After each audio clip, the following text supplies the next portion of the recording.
समलिंगी विवाहाला कायदेशीर मान्यता दर्जा मिळणार का या प्रश्नाचं उत्तर अवघ्या काही क्षणांमध्ये मिळणार आहे। समलैंगिक विवाहाला कायदेशीर मान्यता देण्याची मागणी करणाऱ्या याचिकांवर सर्वोच्च न्यायालय आज निकाल देणार आहे। पुढच्या काही वेळात म्हणजेच 10:30 वाजता म्हणजे अवघ्या काही क्षणांमध्ये सुप्रीम कोर्ट आपला निकाल देईल। 11 मे रोजी न्यायालयाच्या 5 न्यायाधीशांच्या खंडपीठानं सुनावणी पूर्ण केली आणि सुनावणीमध्ये याचिकाकर्त्यांनी समलिंगी लग्नाला कायदेशीर मान्यता मिळावी असा आग्रह धरला होता। तर केंद्र सरकारनं समलिंगी जोडप्यांना विवाहाचा दर्जा न देता त्यांना काही अधिकार देण्याचा विचार केला जाऊ शकतो अशी भूमिका मांडलेली होती। प्रशांत कदम आपले प्रतिनिधी सध्या आपल्या सोबत आहेत। प्रशांत, 10:30 वाजलेले आहेत, काय अपडेट्स आहेत सध्याचे? निकाल सांगण्यास सुरुवात झाली आहे का?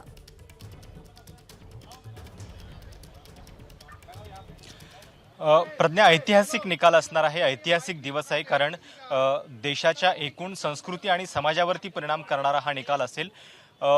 ज्या पद्धतीचे आर्ग्युमेंट याच्यामध्ये झालेले आहेत आणि ही केस किती वेगवेगळ्या अर्थांनी ऐतिहासिक आहे, तर याच्यामध्ये बार काउन्सिल ऑफ इंडिया म्हणजे जी वकिलांची सर्वात मोठी संघटना आहे त्यांनी सुद्धा हे प्रकरण सरन्यायाधीशांनी सुनावणीस घेऊ नये याच्यासाठी एक लेखी पत्र लिहिलेलं होतं आणि जवळपास देशातल्या 99% लोकांचा विरोध आहे अशा मान्यतेला हे बार काउन्सिल ऑफ इंडियानंच सरन्यायाधीशांना पत्र लिहून सांगितलेलं होतं। केंद्र सरकारनं सुद्धा याचा विरोध केलेला होता, पण त्याच्यानंतर सुद्धा काही ठराविक मुद्द्यांच्यावरती ही केस जी आहे ती सुनावणी सरन्यायाधीशांनी घेतलेली होती आणि खूप वेगवेगळ्या पद्धतीनं युक्तिवाद झालेले होते। म्हणजे अगदी केवळ लिंगावरूनच आपण स्त्री आणि पुरुषाची व्याख्या करायची का, बायोलॉजिकल कन्सेप्ट याच आधारावरती आपण स्त्री आणि पुरुष ठरवणार की त्याच्या पलीकडे जाऊन काही गोष्टींचा विचार करावा लागेल, इथपर्यंत हे डिस्कशन जे आहे ते आलेलं होतं।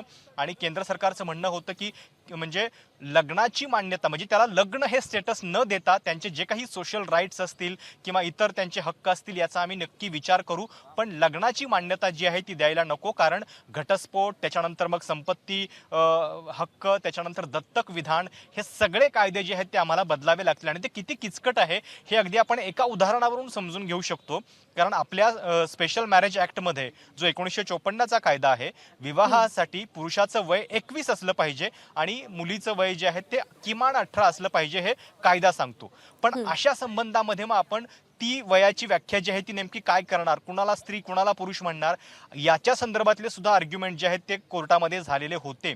आणि मग स्पेशल मॅरेज ॲक्ट जो आहे तोच जेंडर न्यूट्रल ठेवायचा का, म्हणजे त्याच्यातली लिंगाची व्याख्या किंवा संकल्पना जी आहे ती काढून टाकायची का, याच्या संदर्भातले सुद्धा युक्तिवाद याच्यामध्ये झालेले होते। केवळ एक उदाहरण मी दिलं याच्यासाठी समजावं की ही केस जी आहे ती किती वेगवेगळ्या अर्थांनी किचकट आहे आणि त्या दृष्टीनं हा निकाल जो आहे तो ऐतिहासिक असणार आहे। 10:30 वाजताची वेळ आहे।